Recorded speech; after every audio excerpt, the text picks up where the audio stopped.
Bonjour à tous, merci de me retrouver dans le cadre du Printemps philosophique pour un deuxième rendez-vous consacré aujourd'hui à une réflexion sur la notion de prestige et toujours en lien avec la pensée de Simone Veil. Alors qu'est-ce que le prestige?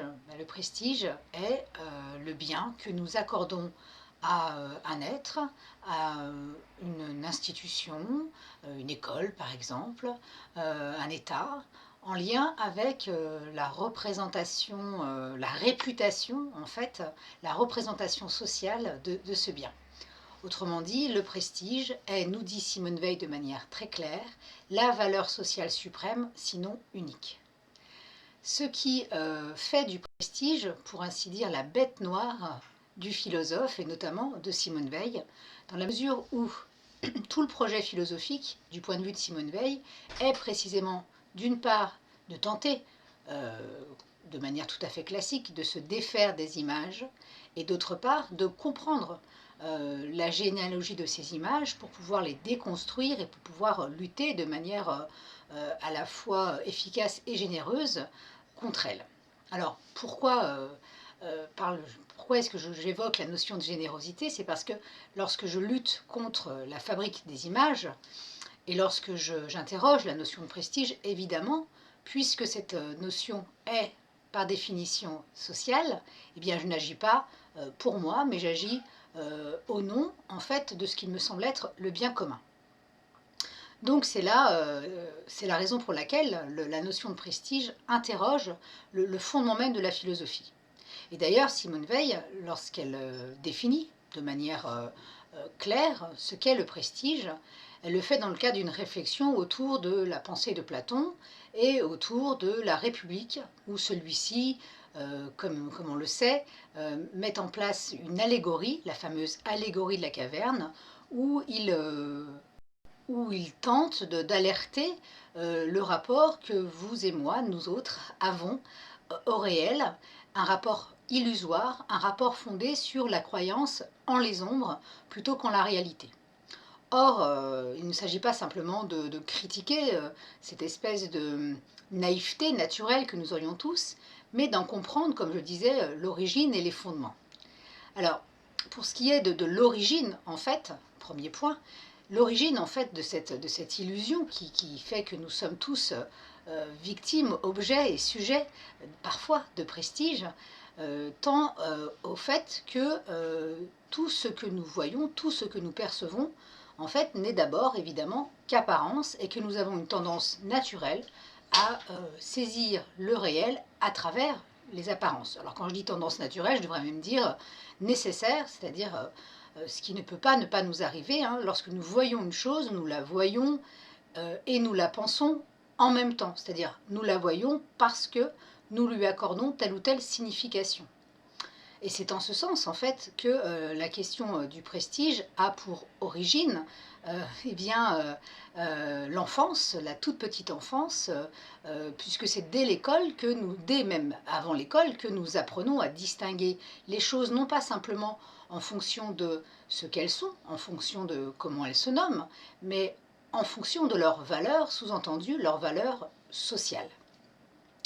Aussi, dès le plus jeune âge, nous pouvons déterminer qui d'entre nous a plus ou moins est plus ou moins bien, en fait, hein, pour le dire de manière un peu simpliste, et il est plus ou moins bien en fonction de tels ou tels attributs dont nous avons appris à déterminer qu'ils étaient positifs du point de vue de la valeur sociale que nous leur accordons. Alors pour comprendre cette prise entre ce que nous percevons et la réalité, Simone Veil, dans une petite note intitulée Essai sur la notion de lecture, euh, bah, propose justement de penser cette confusion entre le réel et l'apparence à partir de l'idée de lecture. Alors qu'est-ce que c'est que la lecture du point de vue de Simone Veil? Eh bien c'est la capacité à déchiffrer non pas simplement un texte, mais à déchiffrer le monde, c'est-à-dire à être capable de donner du sens à la réalité qui nous entoure. C'est donc en fait percevoir notre environnement en projetant des significations. Or, dit-elle, le propre de la conscience humaine est que nous ne pouvons pas percevoir sans projeter des significations.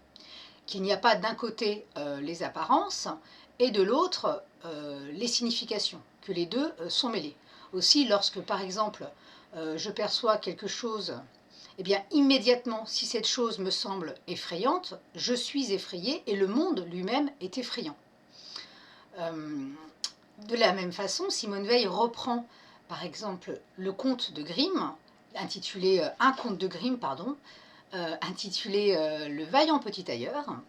Et elle en fait une lecture tout à fait intéressante du point de vue de ce que nous voulons démontrer aujourd'hui, puisqu'elle montre que ce vaillant petit tailleur, qui n'était donc qu'un vaillant petit tailleur, et qui, si vous connaissez le conte, se transforme en général, eh bien, est lui-même absolument une démonstration par lui-même radicale de ce que c'est que le prestige. Puisque ce brave homme, qui n'était ni courageux, ni spécialement intéressant, ni spécialement n'ayant aucune qualité objective remarquable, se trouva par la suite des significations qu'on projeta sur lui, eh bien, hissé au rang de général.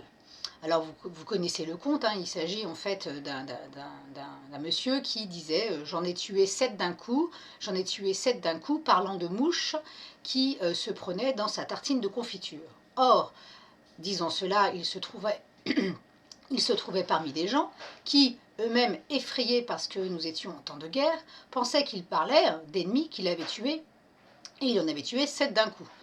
Ceci faisant de lui un être tout à fait remarquable et courageux, et les choses en emmenant une autre, il se trouva donc hissé au rang de général. Alors, Simone Veil reprend ce conte, comme elle en a repris d'ailleurs un certain nombre, pour montrer le caractère absolument intéressant et profond de cette histoire relatée par les frères Grimm, puisque derrière, qu'est-ce qui se joue? Bien précisément le fait que le pouvoir est essentiellement réputation et est essentiellement en fait ombre, est essentiellement apparence. En somme, pour le dire de manière un peu radicale, le pouvoir est à 90% rien, sinon le fantasme, sinon la fantaisie que nous projetons sur lui. Alors, cette projection ne serait pas tout à fait inquiétante si par ailleurs, effectivement, elle n'était que fantaisie et si elle était purement libre. La difficulté que j'ai évoquée au départ, c'est que le prestige est une valeur sociale. Autrement dit, nous ne sommes pas totalement libres des images que nous projetons sur la réalité, et même nous pouvons dire nous sommes même absolument non libres de ces images. C'est la raison pour laquelle il nous faut les déconstruire. Et c'est bien le projet philosophique s'il en est un. Alors cette déconstruction, Simone Veil explique que par exemple, elle ne peut avoir lieu que si nous nous mettons en contact avec la réalité. Se mettre en contact avec la réalité implique donc de tenir à distance les images tout en sachant que de toute façon, nous allons en projeter. Autrement dit, ça implique de faire un effort extrêmement rigoureux, constant, vis-à-vis de soi-même, un effort critique vis-à-vis des représentations que nous pourrions avoir de la réalité et qui tendraient en fait à nous masquer cette réalité. Alors, ce surtout bien sûr en temps de guerre, puisque par exemple, un des effets de la propagande est de donner du réel une image telle que nous ne sommes plus en mesure de voir autre chose que ce qui se dit de lui de manière répétée, brutale, constante. Alors, j'en viens donc à un point suivant. Si le prestige est une valeur sociale, est la valeur sociale même suprême et unique, cela implique que ces valeurs sociales, en fait, constituent, cela implique, excusez-moi, que nous ne sommes pas libres donc des images que nous projetons et que celles-ci tendent à être instituées, c'est-à-dire tendent à se présenter comme des conventions.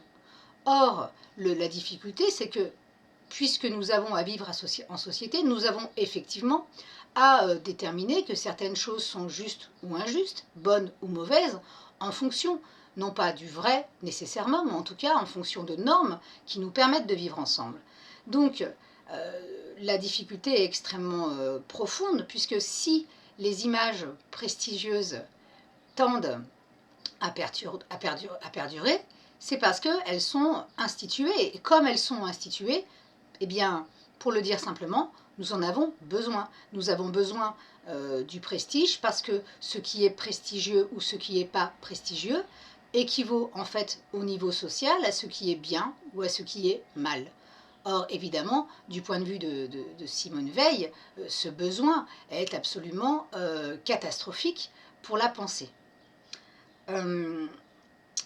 Alors, c'est d'autant plus catastrophique catastrophique pour la pensée et en même temps passionnant, puisque cela renvoie en fait à la difficulté radicale et vertigineuse qui est d'être tout simplement un être humain, c'est-à-dire un être social, un être qui n'a pas accès donc ni à la réalité ni à la vérité en soi, mais qui doit sans cesse s'efforcer de la déconstruire.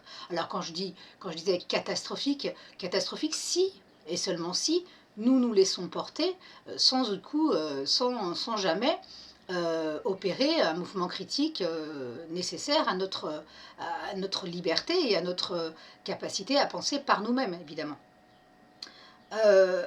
Alors, si le prestige, en fait, est une valeur sociale, est la valeur sociale suprême et unique, et si par ailleurs c'est une convention, nous ne pouvons pas nous en défaire. Nous ne pouvons pas imaginer un monde sans prestige.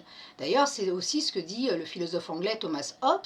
Qu'est-ce que serait un monde sans prestige? Ce serait un monde où les hommes ne s'enverraient pas des signes, en fait, seraient mis à nu, et donc où les questions, signes de ce qu'ils sont, signes de leur valeur. Donc en fait, ce serait un monde sans réputation, un monde sans honneur. Et donc un monde où finalement, où n'importe qui d'entre nous serait l'équivalent des autres. Il y a donc nécessairement des effets de duperie à partir du moment où nous consentons à vivre ensemble. Toutefois, un effet tout à fait pervers du prestige et que sans doute, par contre, nous pouvons nous efforcer de corriger, est pointé aussi par Simone Veil lorsqu'elle évoque la notion de modificabilité de l'homme. Alors, qu'est-ce à dire? La modificabilité de l'homme, c'est le fait que nous ne sommes pas nous-mêmes en dehors du milieu auquel nous appartenons. Autrement dit, de manière absolument intime, eh bien, nous sommes des êtres sociaux, ce qui implique que la perception que nous avons de nous-mêmes tient évidemment à la perception que les autres ont de nous. Par exemple, Simone Veil a une formule assez célèbre, elle dit élever quelqu'un, c'est d'abord l'élever à ses propres yeux. Sous-entendu, si je veux que quelqu'un se grandisse, je dois le grandir moi-même. Ma responsabilité vis-à-vis de lui est de le grandir à ses propres yeux. Alors, de la même façon, abaisser quelqu'un, c'est l'abaisser à ses propres yeux. Et là, les effets de prestige sont tout à fait dévastateurs, puisque si... alors ça, Simone Veil, par exemple, va tout à fait l'éprouver à l'usine en 1934, lorsqu'elle devient ouvrière pendant 1 an, justement dans la perspective d'éprouver la réalité, de penser la condition ouvrière, non pas du point de vue simplement de ses engagements et de ses convictions syndicaux et politiques, mais aussi pour penser le réel tel qu'il se joue, et tel qu'il se joue dès lors qu'on le vit. En somme, la pensée doit s'éprouver. Donc, étant à l'usine, qu'éprouve-t-elle sinon justement cette humiliation liée au prestige, c'est-à-dire à la représentation absolument humiliante de la position des petits chefs, de la position de l'ensemble de l'organisation du travail sur l'ouvrier qui ne peut pleinement exercer sa pensée et qui de ce fait se trouve dans une situation d'indignité. Elle reprend dans la condition ouvrière le propos d'Arthur Koestler, qui dans le Testament espagnol, rend compte de sa condition de prisonnier lorsqu'il est aux mains en fait, de gardes franquistes. Et il dit, voilà, j'éprouvais tellement cette domination brutalement que j'en ai fini par me dire que ces gardes avaient sans doute une supériorité biologique objective réelle et que c'était la raison pour laquelle ils pouvaient manifester une telle violence à mon égard. Autrement dit, il dit que par l'effet en fait de cette violence exercée sur lui, eh bien, il éprouve que sans doute, elle doit avoir du sens puisqu'elle est réelle. Donc on voit bien en fait ici la perversion en quelque sorte du mécanisme, c'est-à-dire si le garde est un garde, eh bien par le prestige, le prestige agit comme si sa supériorité était naturelle. Et, euh, et je ne peux me défaire de cette image, y compris lorsque je la subis, et même parfois surtout lorsque je la subis. C'est ce que montre cet exemple cité par Simone Veil d'Arthur Koestler, pardon. Donc, tout ça pour en arriver au fait que finalement, puisque le prestige est une valeur sociale, et même la valeur sociale suprême et unique, eh bien, il faut la penser du point de vue du milieu. C'est-à-dire que pour déconstruire les effets du prestige, nul n'est besoin de s'en tenir uniquement à sa propre capacité, dans la mesure où de toute façon c'est peine perdue. Par contre, ce qu'il faut, c'est interroger en fait l'organisation politique, interroger la société qui produit des institutions et qui, elle, institue ou désinstitue des objets plus ou moins prestigieux, en distribuant finalement des valeurs sociales, c'est-à-dire du prestige. En ce sens, nous dit Simone Veil, il faut apprendre à lire. Et c'est là la responsabilité du politique, apprendre à lire, c'est-à-dire apprendre à permettre à chacun d'être le moins possible sous l'effet des images et même, si possible, l'aider au maximum à les déconstruire. Ce qui est donc tout le contraire d'un pouvoir qui, par exemple, à l'époque où Simone Veil écrit, utilise la propagande de manière accrue, puisque nous sommes en situation de guerre, et décide de qui est l'ennemi et de qui est l'ami.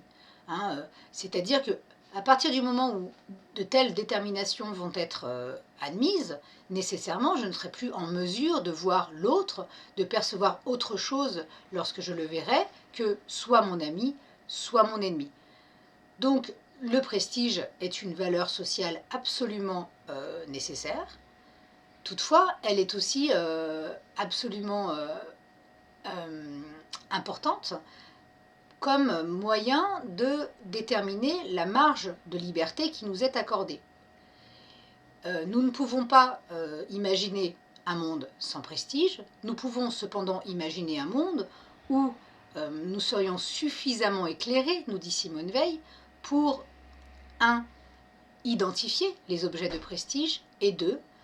Avoir cependant vis-à-vis d'eux, tout en ressentant leurs effets, un recul critique. Eh bien, c'est l'objet de la philosophie.